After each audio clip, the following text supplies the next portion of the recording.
শুরুতে যে খবরের দিকে আমাদের নজর রাখতেই হচ্ছে, তৃণমূলের বেসুরোরা মিশছেন নতুন দলে। হাওড়ার party nationalist citizens party of India. আরো একবার আপনাদের জানাই, তৃণমূলের বেসুরোরা মিশছেন নতুন দলে। হাওড়ার party nationalist citizens party of India NCPI দলে মিশছেন তৃণমূলের বেসুরো সাংসদরা। আর নতুন দলে মিশে এনডিএ-কে সমর্থন বেসুরোদের। 2023 সালে ত্রিপুরার ভোটে লড়ে এনসিপিআই।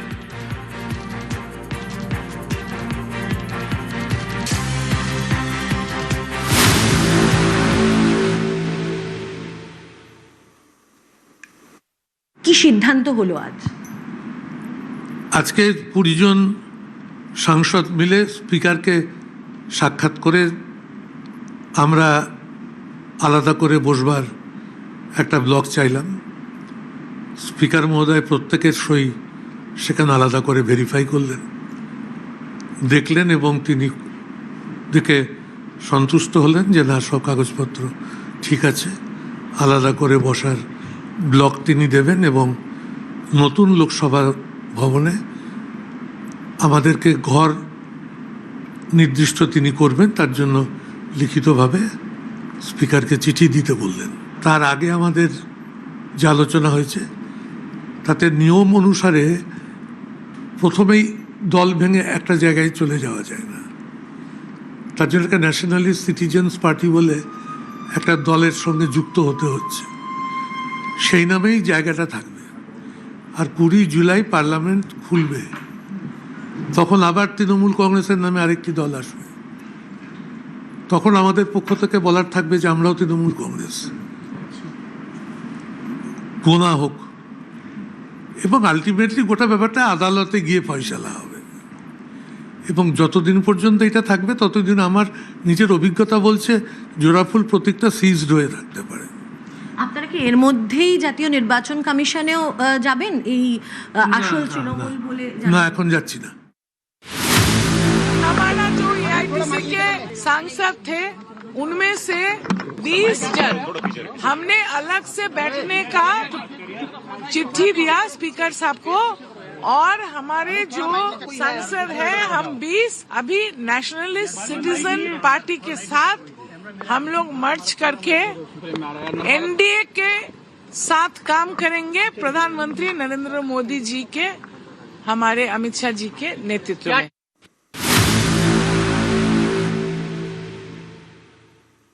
আমরা প্রকৃত তৃণমূল আসল নকল ওসবের মধ্যে নেই, বা আমরা ওই সিম্বলও চাইনি।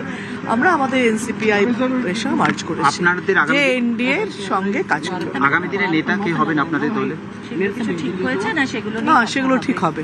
আইন এত বড় একটা আইন এবং এতগুলো মানুষ ও ছেলে মানুষই করবে না, বা ওনারা যেরকম ভাবে, মানে যেহেতু দলে আমরা নেই বা দলে ওরা যে আছে তারা নানা রকম, আগে তো বলছিল 19টা সই হয়নি, মিথ্যে কথা। আমরা প্রমাণ দিয়েছি যে আমরা করেছি এবং বারবার বলেছিলাম যে আমাদের এতগুলো হয়ে গেছে।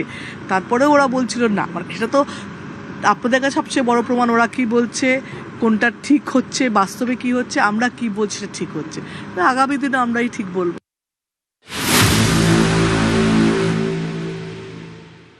কৌশিক রয়েছে আমার সঙ্গে। কৌশিক, সর্বপ্রথম যে প্রশ্নটা আসছে যে এটা কতটা সংবিধান সম্মত?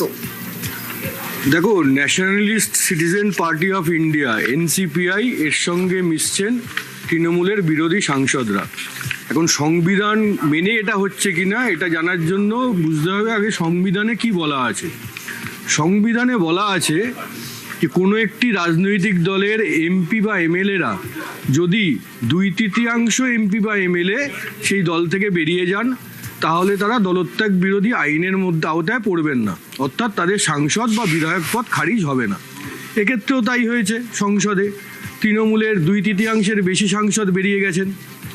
এইবার তারা কি কোনো ব্লক আলাদা দলের সঙ্গে মিশতে পারেন? সংবিধান বলছে হ্যাঁ, 2/3 সাংসদ যদি বেরিয়ে যায় তাহলে তারা অন্য একটি দলের সঙ্গে মিশতে পারে। তাহলেই কি মিটে গেল সব? কারণ সংবিধান বলছে দলের সঙ্গে মিশতে পারে। কিন্তু এই যে এনসিপিআই এর কথা শোনা যাচ্ছে, এটা কি আদৌ কোনো দল? পাড়ার 10 জন মিলে যদি একটা দল গড়ে, সেটা কি দল হবে? তাহলে দলটা বলতে ইলেকশন কমিশন কাকে বোঝে? যে কেউ গিয়ে 500-1000 জন গিয়ে যদি ইলেকশন কমিশনে বলে যে আমরা একটি দল, সেটা তো রাজনৈতিক দল হবে না। তাহলে দল কাকে বলে? দল হচ্ছে তারাই যাদের নাম ইলেকশন কমিশনের খাতায় আছে, অর্থাৎ ইলেকশন কমিশন দ্বারা রেজিস্টার্ড, নথিবদ্ধ যাদের নাম, তারা হচ্ছে দল। এনসিপিআই কি নথিবদ্ধ? এনসিপিআই কি রেজিস্টার্ড? হ্যাঁ, তারা রেজিস্টার্ড। তারা 2022 সালে, আমাদের হাতে সেই নথি রয়েছে, 2022 সালের 13/10/2022 এই তারিখে তারা আবেদন জানিয়েছিল যে তাদের যেন ইলেকশন কমিশন নথিবদ্ধ করে। সেই মতো তারা তাদের নথিবদ্ধ হয়, তারা রেজিস্টার্ড হয়, তারপর তারা ভোটেও লড়ে। এক্ষেত্রে জানিয়ে দিই, এই দলটি কিন্তু বাংলারই দল, হাওড়ার দল। তারা ভোটে লড়েছিল লাস্ট 2023 সালে ত্রিপুরার বিধানসভা ভোটে। তাহলে বোঝা গেল এটা একটা দল। তাহলে সংবিধান যে কথা বলেছে যে 2/3 সাংসদ বা বিধায়ক মিলে অন্য দলে মিশতে পারে, তাহলে এরা মিশতে পারে। আচ্ছা, এরা কীরকম দল? এটা কিন্তু সংবিধান বলে দেয়নি যে কীরকম দলে মিশতে পারে, শুধু দলের কথা বলেছে। এক্ষেত্রে দেখা যাচ্ছে এই এনসিপিআই দলটা ইলেকশন কমিশনের খাতায় এদের নাম আছে, কিন্তু তারা কোনো স্বীকৃত দল নয়, অর্থাৎ রিকগনাইজড দল নয়। তাহলে এবার জানতে হবে রিকগনাইজড দল কারা। রিকগনাইজড দল অর্থাৎ স্বীকৃতি, যারা ইলেকশন কমিশনের স্বীকৃতি পাচ্ছে, সেরকম দল হয় দু রকম, হয় স্টেট পার্টি অথবা ন্যাশনাল পার্টি। স্টেট পার্টি এবং ন্যাশনাল পার্টি হতে গেলে বেশ কিছু ক্রাইটেরিয়া মেনটেন করতে হয়। যেমন ভোটে একটা নির্দিষ্ট সংখ্যায় ভোট পেতে হয়, একাধিক নির্বাচনে লড়তে হয়, তবে এই স্বীকৃতিগুলো পাওয়া যায়। ন্যাশনাল পার্টি হতে গেলে আরও বড় সাফল্য পেতে হয়, ভোটে আরও বেশি জনপ্রতিনিধি লাগে। কিন্তু এরা তার কোনোটাই নয়, এই এনসিপিআই। অর্থাৎ এনসিপিআই একটি ইলেকশন কমিশনের খাতায় নাম থাকা একটি দল, রাজনৈতিক দল, কিন্তু তারা ইলেকশন কমিশন স্বীকৃত দল নয়। সংবিধানে কিন্তু বলা নেই, সংবিধানে শুধু বলা আছে একটি দলের সঙ্গে মার্চ করতে পারবেন। সংবিধানে কিন্তু বলা নেই যে তাকে স্বীকৃত দল হতে হবে, রিকগনাইজ দল হতে হবে।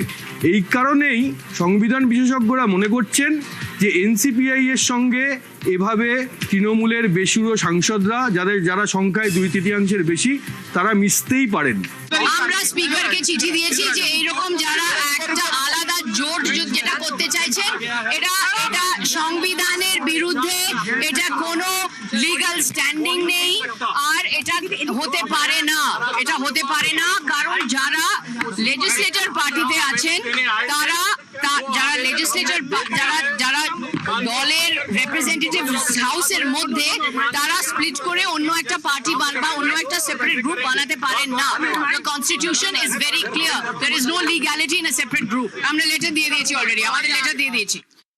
10th schedule of the constitution একবার সংশোধিত হয়েছে। এখন যেটা বলছে যে এমনিতে কোনো দলে নির্বাচিত হলে কোনো সাংসদ বা বিধায়ক বেরিয়ে যেতে পারেন না, অ্যান্টি ডিফেকশন লতে আটকে যাবে। কিন্তু 10th শিডিউলে একটা এক্সেপশন দিয়েছে। সেই এক্সেপশনটা হচ্ছে যে 2/3 যদি একসঙ্গে বেরিয়ে যায় এবং তারা যদি কোনো পার্টির সঙ্গে মার্জ করে যায়, তাহলে সেক্ষেত্রে তাদের সদস্যপদ বাতিল হবে না। কিন্তু এক্ষেত্রে কিন্তু কোথাও বলা নেই যে রেকগনাইজ পার্টি হতে হবে, সে রেজিস্টার্ড হতেই হবে। রেজিস্টার্ডও ইলেকশন কমিশনই করে, কিন্তু তার কোনো বাধা নিষেধ নেই। এই ক্ষেত্রে বলা হচ্ছে 2/3 কিন্তু মার্জ করতে পারে যে কোনো পার্টির সঙ্গে, সেটা ন্যাশনাল হতে পারে, স্টেট হতে পারে, রেকগনাইজড হতে পারে, না রেকগনাইজড হতে পারে। সুতরাং এনসিপিআই এর সঙ্গে যদি 2/3 সাংসদরা আজকে একত্রিত হওয়ার সিদ্ধান্ত নেন, তার মধ্যে বেআইনি কিছু নেই। এনডিএ হচ্ছে একটা অ্যালায়েন্স, না ওটা কিন্তু পলিটিক্যাল পার্টি নয় under the Election Commission of India. এই অ্যালায়েন্স হচ্ছে একটা loose agreement between the parties. সুতরাং সেটা তারা যোগ দিতেই পারে এবং সেখানে একত্রে মিলেমিশে সিদ্ধান্ত তারা নিতেই পারে। আর এখানেই প্রশ্ন, তাহলে কি তৃণমূলের অস্ত্রেই ঘায়েল তৃণমূল? নিউজরুম থেকে কৌশিক রয়েছে। কৌশিক, এরা বলছে সংবিধান বিরোধী, তার মানে এই চিঠিকে সামনে রেখেই বেসুরোদের মাস্টার স্ট্রোক।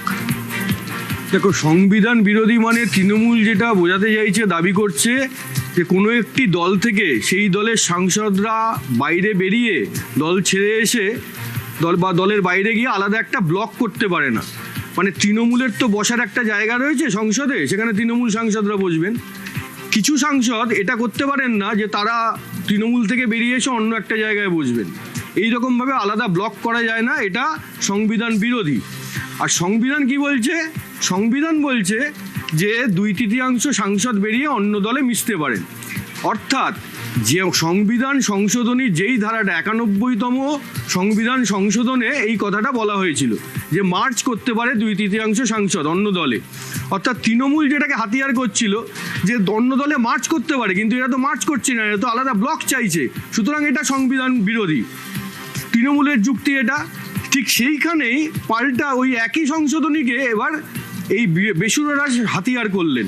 তারা কি করলেন যে ঠিক আছে, ব্লক করতে পারি না করলে সেটা সংবিধান বিরোধী হবে, তো তাহলে আমরা ব্লক করছি না, আমরা তাহলে অন্য দলেই মিশে যাচ্ছি। অন্য দলে তো মিশতে পারি, সংবিধানে তো সেই কথা বলা আছে অন্য দলে মেশা যাবে।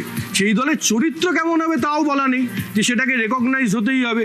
এনসিপিআই রেকগনাইজ নয়, সুতরাং সংবিধানের দিক থেকে কোনো বাধা সংবিধান বিরোধী আর বলা যাবে না। এটা হচ্ছে বেসুরোদের যুক্তি। যেটা মাথায় রাখতে হবে যে এই যে দলত্যাগ বিরোধী আইন, এটা 1985 সালে তৈরি হয়েছিল। সেটা ছিল সংবিধানের 52তম সংশোধন।